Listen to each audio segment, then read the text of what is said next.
त्रिलोकानां यद् विद्या दर्पणायते। पंच परमेष्ठी भगवान की 1008 श्री कुंतुनाथ भगवान की, परम पूज्य आचार्य श्री आदि सागर महाराज की, आचार्य श्री महावीर कीर्ति महाराज की, आचार्य श्री विमल सागर महाराज की, आचार्य श्री तपस्वी सम्राट सन्नति सागर महाराज की, आचार्य गुरुवर सुंदर सागर महाराज की, अहिंसा में विश्व धर्म की, जिनवाणी माता की,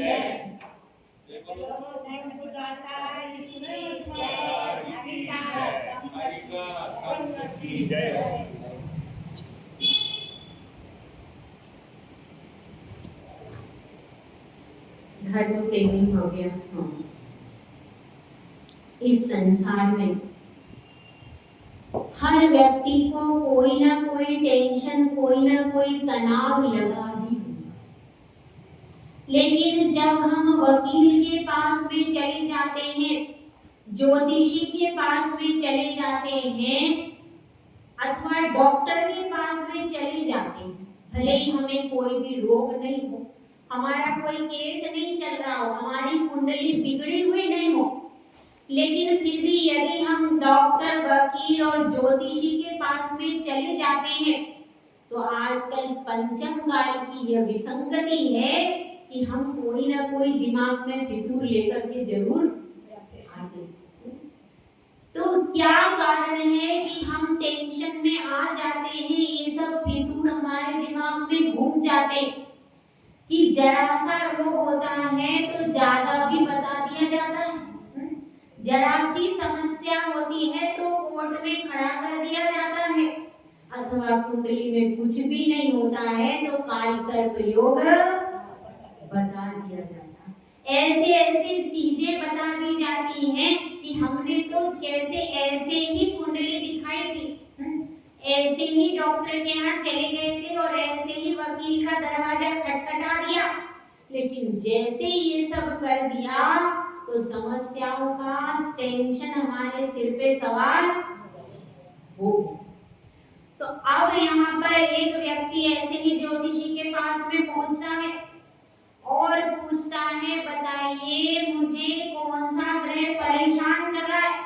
तो ज्योतिषी कुंडली देखता है, ओ हो, अरे आप कुछ बोलिए तो सही, ऐसी क्या समस्या है? अरे मेरे घर में सब चीजें बढ़िया है, सब कुछ सही चल रहा है, पर मैं ऐसे ही जानने के लिए आ गया हूँ, तो इसमें इतना क्या समस्या है, आप इतना घबरा रहे हो, क्या है ये?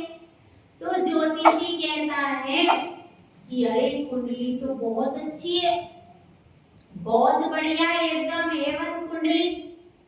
तो फिर आपके पसीने क्यों आ रहे ज्योतिषी जी? अरे मुझे पसीने इसमें ऐसे आ रहे हैं कि इसमें एक ग्रह ऐसा लगा जो छूट नहीं रहा। कौन सा ग्रह लगा? कौन सा ग्रह लगा? एक बार आप बताइए। और आप तो पहुंचे हुए ज्योतिषी है, कोई भी रत्न एक बार आप नाम लीजिए, मैं अच्छे से अच्छा विदेश से भी लेकर के आ जाऊंगा। आप कहिए, वैसे ये पूरी उंगलियां अंगूठियों से भरी हुई है, लेकिन और मैं अंगूठे में पहन लूंगा, एक बार आप इशारा तो कीजिए। तो ज्योतिषी कहता है, अरे भाई ये तो ठीक है, लेकिन वो ग्रह किसी अंगूठी से नहीं उतरता है। अच्छा, ऐसा क्या है भाई? जितने भी ज्योतिषी के पास में गया हूँ, किसी ने अंगूठी पहना दी है, किसी ने चेन पहना दी है, हर व्यक्ति ने कोई ना कोई चीज मुझे पहना दी। इतनी चीजें पहन ली कि मुझे अब समझ में भी नहीं आ रहा कौन सी किसकी, लेकिन मैं पहनने को तैयार हूँ। तो वो कहते, भैया ये पहनने से नहीं होगा दूर, ये ग्रह तो ऐसा है पहनने से दूर नहीं होगा, ये तो छोड़ने से दूर होगा। अच्छा, अरे तुम ऐसा करो, ये सारी अंगूठियां उतार के टेबल पे रख दो, फिर इसके उतारने, फिर इसका उपाय बताऊंगा। कितना भारी है ये। हाँ, ये जब अंगूठियां उतर जाएंगी तब तुम्हारी समझ में आएगा, क्योंकि अंगूठियों से तुम्हारे दिमाग की नस दब रही, तो तुम्हारी समझ में कैसे आए, इसलिए जल्दी जल्दी उतार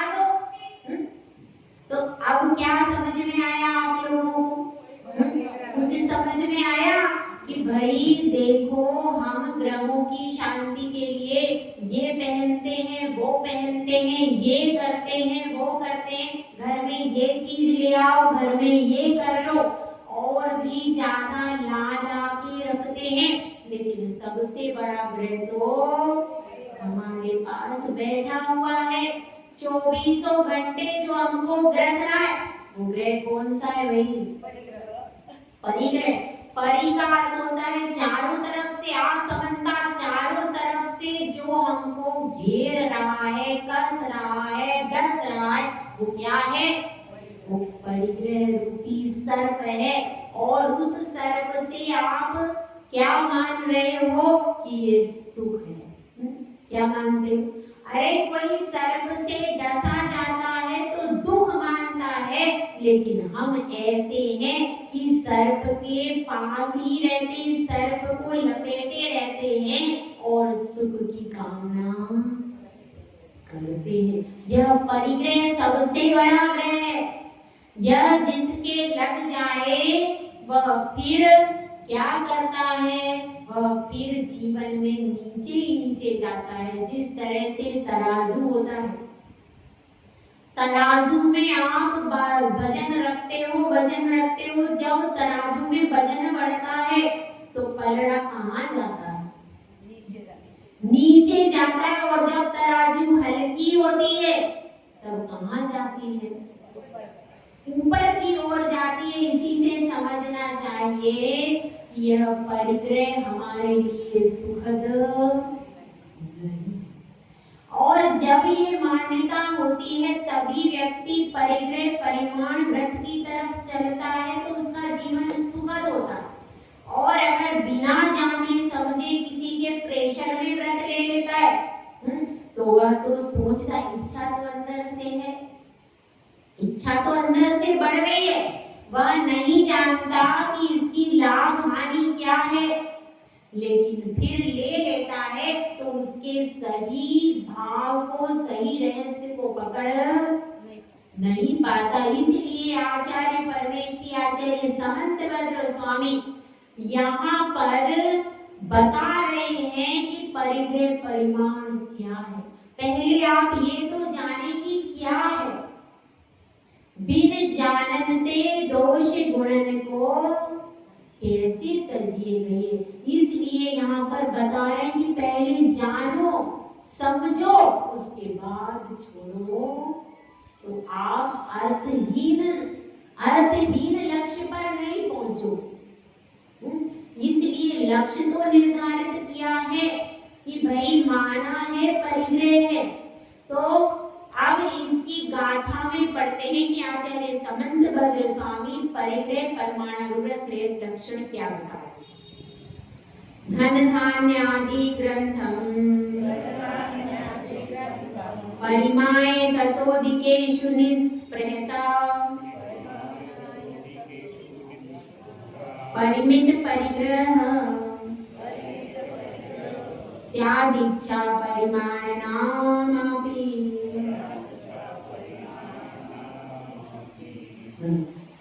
धन धान्यादि ग्रंथम। धन धान्य का अर्थ क्या हुआ? जो 10 प्रकार का परिग्रह है। कितने प्रकार का है? कौन सा उज्ज्वला जी बताइए, याद है क्या? भजन तो खूब याद है? काम की चीज याद नहीं है, ये सबसे बड़ी काम की चीज है। हाँ भाई, किसको याद है? इधर नहीं, प्रतिभा जी को तो याद नहीं। हाँ, और किसको याद है? आपको याद है। और कोई? इनको याद है? इनको याद है 10 प्रकार का परिग्रह? नहीं याद? रूपाली जी नहीं याद है? सुलवादी सिखा देना आज। हाँ, सुलवादी सिखा देना, ठीक है? ध्यान में आया? इधर किसको आ रहा है?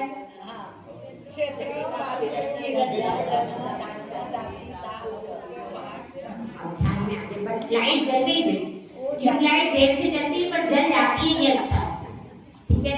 तो अब यहाँ पर देखो, क्षेत्र, वास्तु, हिरण्य, सुवर्ण, धन धान्य, दासी, दास, कुप्य और। अब क्षेत्र किसको कहते हैं? जगह, खुली जगह जिस पर कोई भी कंस्ट्रक्शन नहीं हुआ है, कुछ भी बनाया नहीं है।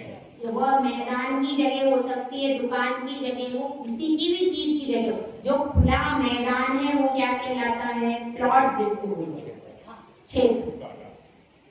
उस पर खेती भी की जा सकती है, उस पर स्कूल, अस्पताल, दुकान, मकान कुछ भी बनाया जा सकता है। ऐसी भूमि क्या कहलाती है? क्षेत्र। फिर वास्तु किसको कहते हैं? बंगला, मकान, बस। और मकान हो, अस्पताल हो, दुकान हो, फैक्ट्री हो, कोई भी चीज जो बनी हुई है, जिस स्थान पर कोई कंस्ट्रक्शन हो गया है, बना हुआ है, उसको क्या कहते हैं? वास्तु। ठीक है, तो इसमें कैसे प्रमाण करेंगे? प्रमाण कैसे किया जाता है? जो आपके नाम पर हो। समझ में आया? घर में चाहे आप रह रहे लेकिन घर आपके नाम पर, तो क्या आपके नाम आपका माना जाएगा? नहीं। जो आपके नाम पर है उसी को यहाँ पर काउंट किया जाएगा। तो धन है, अब बैंक में कितना आपके पास अमाउंट है, आपके नाम पर है, उसको कहाँ लेंगे? उसको धन लेंगे। तो अब यहाँ पर क्या? क्षेत्र वास्तु। हिरण्य मतलब क्या होता है? सोना। सोना कितने प्रमाण आपको रखना है इसमें निर्धारित किया जाता है।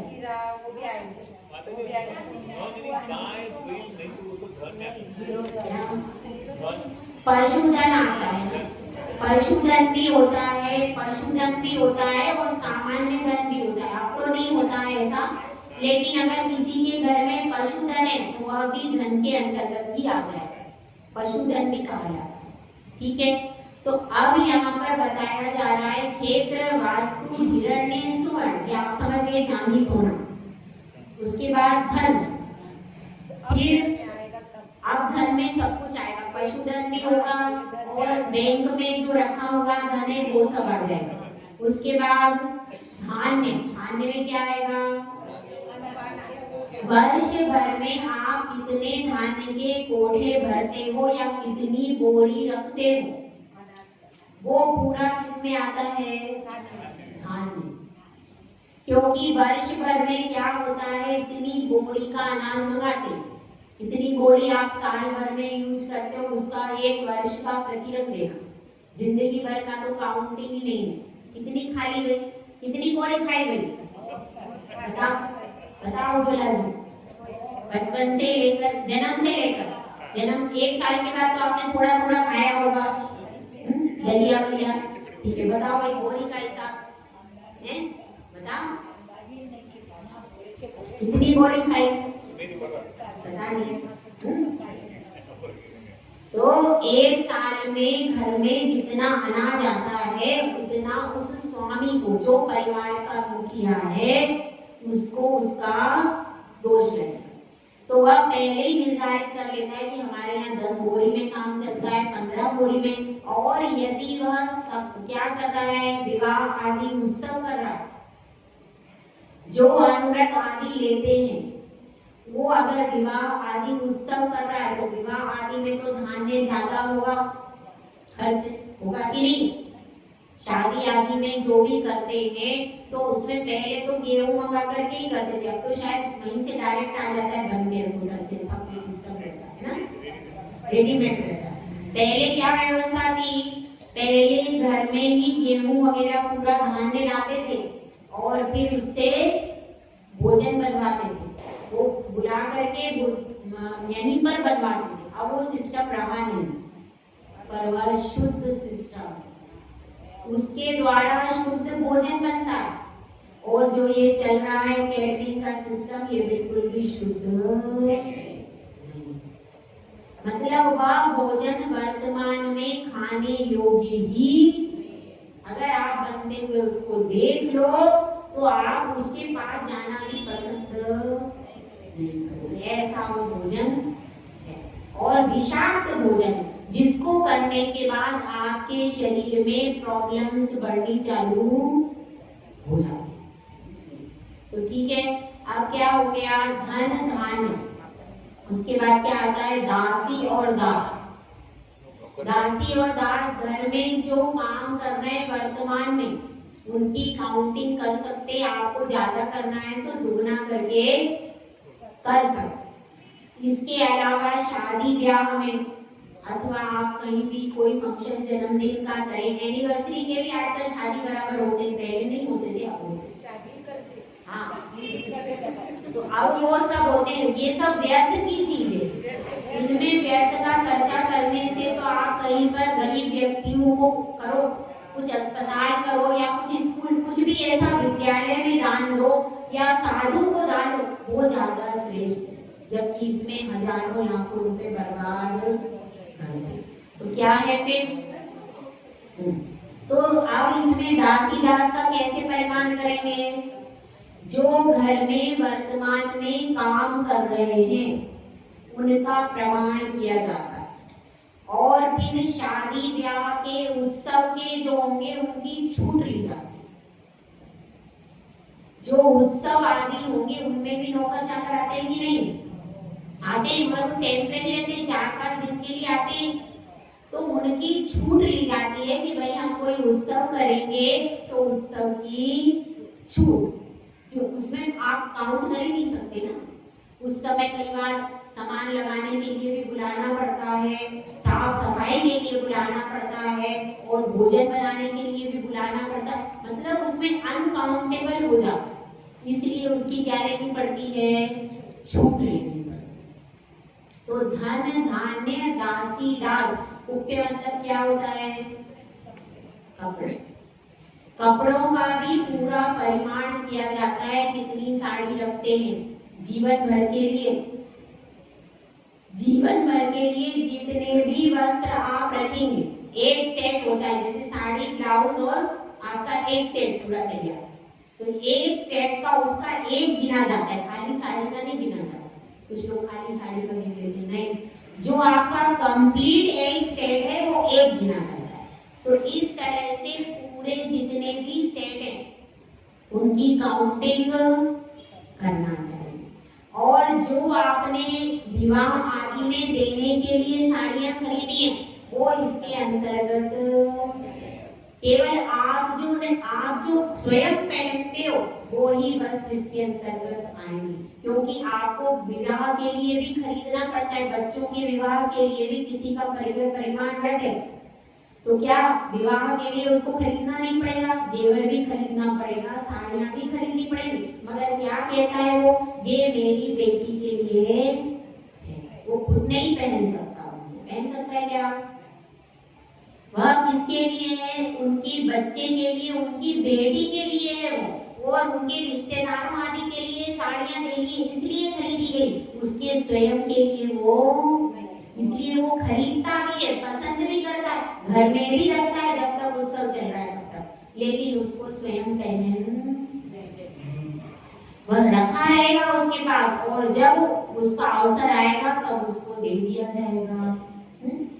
तो यह बात होती है। तो इसमें क्या कहा जाना है, उनका परिमाण करके तत्वदिकेषु निष्प्रयता, उससे जो अधिक होता है उसमें निष्प्रय वृत्ति का धारक होता है। इसको क्या कहते हैं, परिमित परिग्रह स्याद इच्छा परिमाण नामापि। इसको क्या, एक नाम तो ये परिमित परिग्रह, और दूसरा नाम क्या है, इच्छा परिमाण। इच्छा परिमाण मतलब इच्छा परिमाण का अर्थ है इच्छाओं को उसने सीमित कर लिया। इच्छाओं को सीमित किया कि नहीं, इच्छाओं को सीमित कर लिया। पहले उसकी 1000 साड़ी, कितनी साड़ी उसने जीवन भर में पहनी, कोई उसका प्रमाण नहीं था। जेवर का कहीं भी प्रमाण, मकान का प्रमाण, और वाहन भी इसके अंतर्गत ही आते, तो वाहन आदि का कोई प्रमाण उसका, लेकिन अब उसने सीमित कर लिया। अपनी इच्छाएं सीमित हुई कि नहीं, जैसे वो 10 प्रकार के परिग्रह को सीमित करता है, उसकी इच्छाएं भी कम हो जाती। अब 50 की साड़ी लेनी है, 50 पूरी हो गई है, तो अपने को यदि अगली साड़ी लेनी है तो एक कम से कम हटानी पड़ेगी।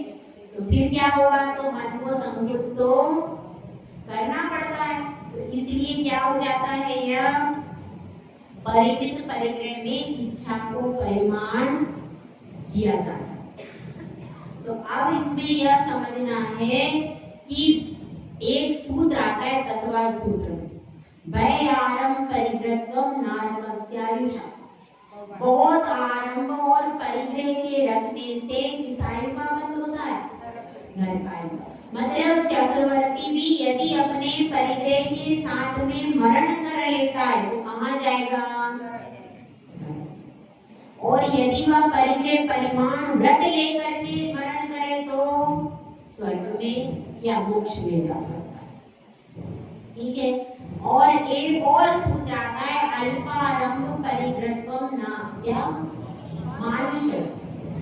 जो अल्प परिग्रह को रखता है वह कौन बनता है, मनुष्यायु के आश्रम के कारण है। मतलब यह समझ लो अपन ने पहले परिग्रह कम रखा है, तब अपन इस पर्याय में आए। तो इसलिए यह समझना चाहिए, अल्प आरंभ परिग्रह किसका आयु का आश्रम है, मनुष्यायु के आश्रम का कारण है। इसलिए अभी भी यदि अल्प आरंभ परिग्रह रखेंगे तो क्या होगा, दोबारा हमारी गति सुधर जाएगी। तो गति को सुधारने का सरल उपाय क्या है, परिग्रह को कम करें और सीमित कर ले, सीमा बना ले। क्योंकि कोई भी नदी है यदि सीमाओं में अपने तटों के साथ बहती है तो नदी कैसी हो जाती है, नदी संतुलित रहती है, सब लोग उसका आदर करते हैं। लेकिन अगर वह तटों को छोड़ करके यदवा तदवा बहती है तो कोई भी उसका आदर, सब उसका तिरस्कार ही करते हैं। तो इसीलिए सीमा का बहुत महत्व है और उसी बात को यहाँ पर आचार्य जी समझा रहे। तो अब इसके इस व्रत में प्रसिद्ध हुए हैं जय कुमार। कौन प्रसिद्ध हुआ है, जय कुमार प्रसिद्ध हुए हैं कि उन्होंने परिमित परिग्रह इसका परिमाण कर लिया था। परिग्रह कैसे कर लिया था आप जानते हो, कुरुजांगल प्रदेश के, कुरुजांगल जो देश है उसमें हस्तिनापुर नाम की नगरी, और उस हस्तिनापुर नाम की नगरी का राजा तो कौन था, जय कुमार। यह भरत का सेनापति था और भरत ने बाद में जब सुलोचना से विवाह हो गया उसके बाद में उसको कुरुजांगल देश में हस्तिनापुर नगर को राजा बना दिया। फिर वह, अब उसकी ही कथा यहाँ पर है कि उसने प्रमाण, उसकी कई रानियां थी जय कुमार की, एक रानी नहीं थी, कई रानियां थी। और लेकिन उसने नियम कर लिया, परिग्रह परिमाण व्रत ले लिया और नियम कर लिया था कि अब इससे ज्यादा स्त्री में विवाह नहीं करना, ऐसा नियम कर। अब उस समय पर सोधर्व इंद्र सुधर्मा सभा में बैठे और वहां पर चर्चा चली कि परिग्रह परिमाण व्रत में जय कुमार कैसे हैं, सबसे कुशल हैं, सबसे आगे। तो इस बात को सुनकर वहां पर रतिप्रभ नामक देव बैठा था। उस देव ने सुना तो उसको विश्वास नहीं हुआ। क्या विश्वास नहीं हुआ कि ऐसा नहीं हो सकता, वह तो इतने बड़े राज्य का स्वामी, उसकी इतनी रानियां हैं, वह कैसे परिग्रह का त्यागी होगा। और नई कन्या के प्रति तो विशेष राजाओं को उत्साह होता ही होता है, तो ऐसा नहीं हो सकता। ऐसा सोच करके वह रतिप्रभ देव एक अत्यंत सुंदरी स्त्री का रूप बना करके जय कुमार के पास में आता है और उससे कहता है कि जब तुम्हारा स्वयंवर हुआ तब मैं विनमी के साथ में चली गई और वहां पर विनमी ने मुझसे विवाह कर लिया, लेकिन मैं विनमी को पसंद नहीं करती और मैं आपकी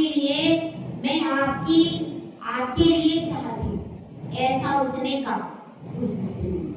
तो क्या कहते हैं जय कुमार, हे सुंदरी, मेरे लिए परिस्थिति तो माता के समान है। इस पर अब क्या होती है, और भी वो अपने साथ में 3 सुंदरी कन्याएं लेके आई। तो वह कहती है कोई बात नहीं, मैं तो परिस्थिति हूँ, लेकिन ये सब कन्याएं हैं, तो आप इनका वरण कर लीजिए। ये तो अत्यंत सुंदर कन्याएं हैं और इन कन्याओं का तो आप वरण कर ही सकते हैं।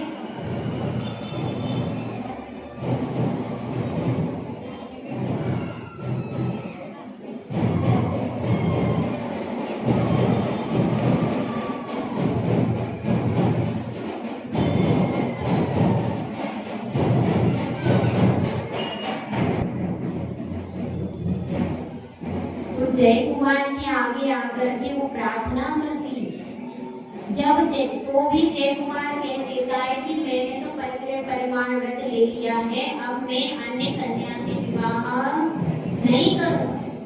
जब इस प्रकार से वो कह देता है तो कन्याएं डराती हैं। क्या कहती हैं, यदि आपने हमारी प्रार्थना स्वीकार नहीं की तो अच्छा नहीं होगा। जब इस प्रकार से धमकी देने के बाद भी जय कुमार उनकी तरफ कुछ ध्यान नहीं देता, तो वे सब भयंकर उपसर्ग करती है। जय कुमार की भयंकर उपसर्ग करती हैं, लेकिन उसके बाद भी जय कुमार ध्यान करके बैठ जाता है और उनकी तरफ कुछ ध्यान नहीं देता। जब इस तरह की प्रकृति होती है तो वे कन्याएं फिर क्या होती है, वे फिर रति प्रभदेव उपसर्ग भी कर लेता है, क्योंकि देव कोई आता है तो बिना परीक्षा किए नहीं जाता है। मान के चलो, कोई भी देव आता है तो वह पहले परीक्षा करता है।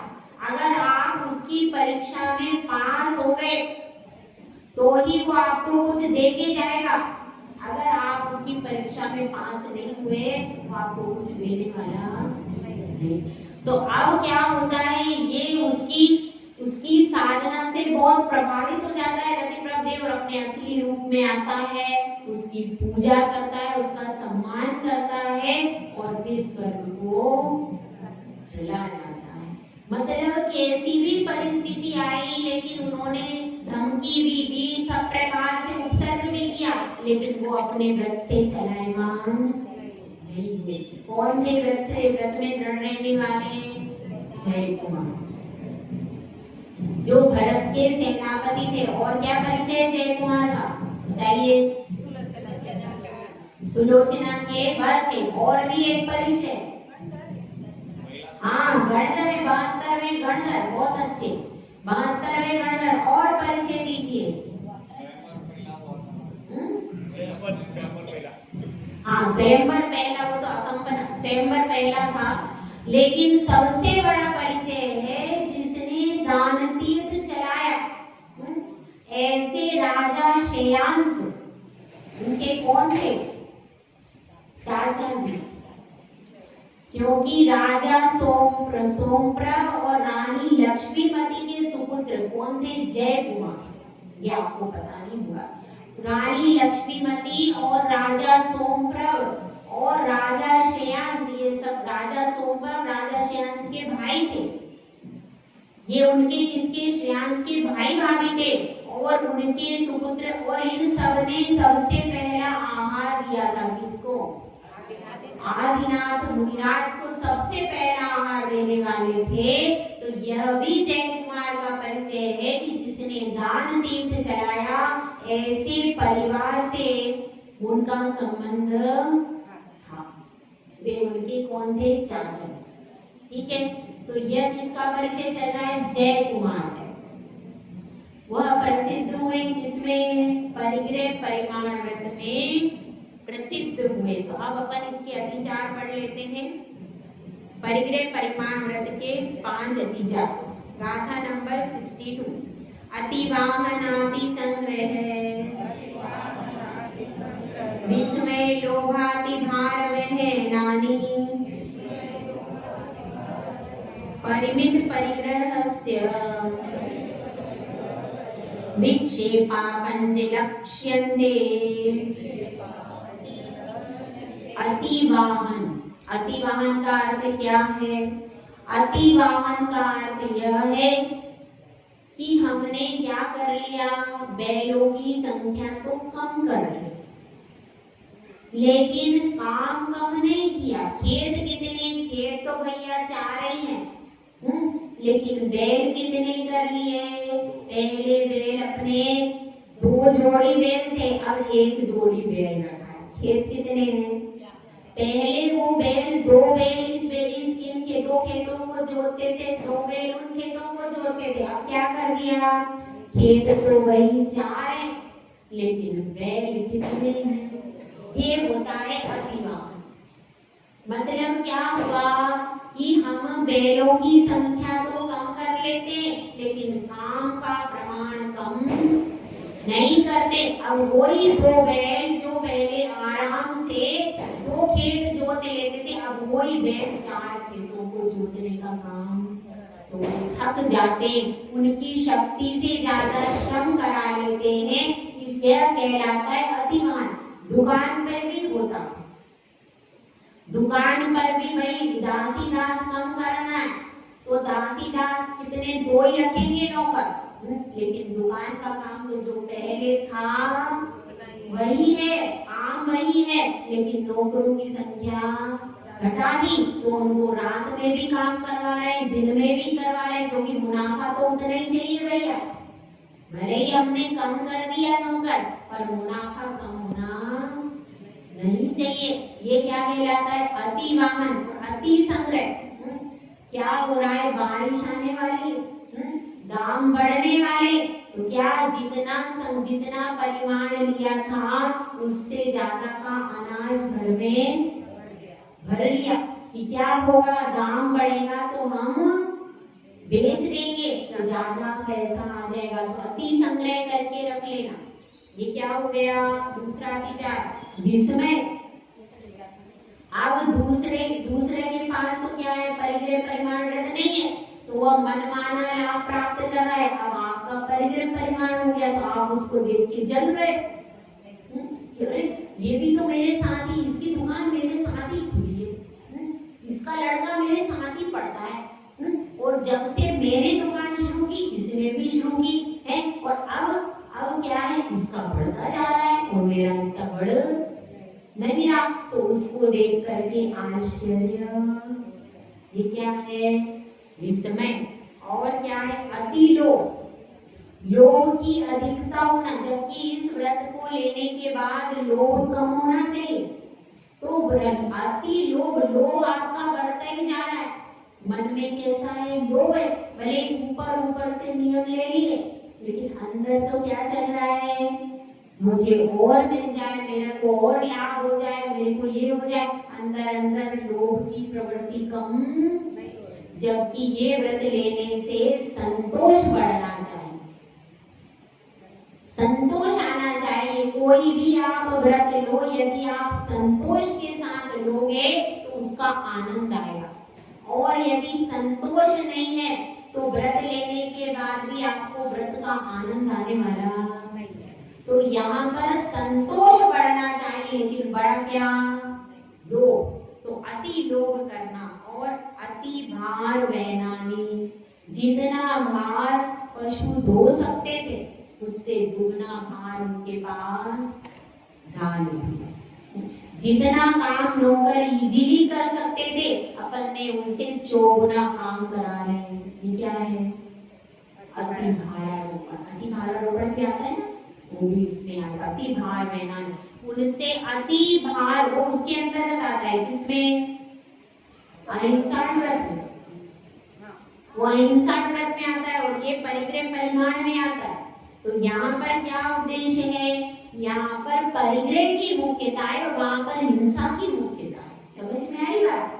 यहाँ पर परिग्रह की अपेक्षा से है कि उनको परिग्रह की इच्छा से ज्यादा मुझे प्राप्त हो जाए धन संपत्ति, इस इच्छा से क्या कर रहे हैं, उनके ऊपर ज्यादा वजन डाल रहे, और जबकि उसमें क्या है, उसमें हिंसा की बहुलता है, इसमें परिग्रह की बहुलता, परिग्रह मेरा और बढ़ जाए, यहाँ पर बहुलता, यहाँ पर उद्देश्य अलग अलग है।